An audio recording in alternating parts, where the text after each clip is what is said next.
Hi everyone. ఈరోజు మా అమ్మ జొన్న రొట్టె చేస్తుంది. ఈ జొన్న రొట్టె పీలేరులో తెచ్చినప్పుడు బాగుండదు అంటుంది. అందుకే ఈసారి కర్నూలు నుంచి తెప్పించుకునింది. కర్నూలులో మా పిన్ని, బాబాయ్ ఇంకా మామ సహాయంతో పోస్ట్లో తెప్పించుకునింది. జొన్నపిండిలోకి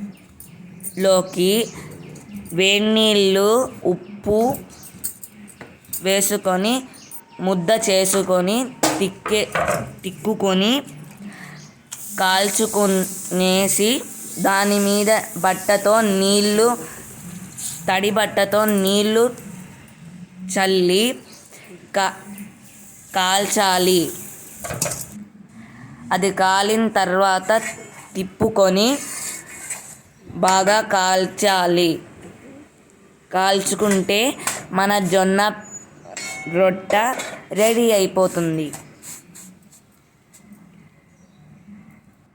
బాయ్ బాయ్.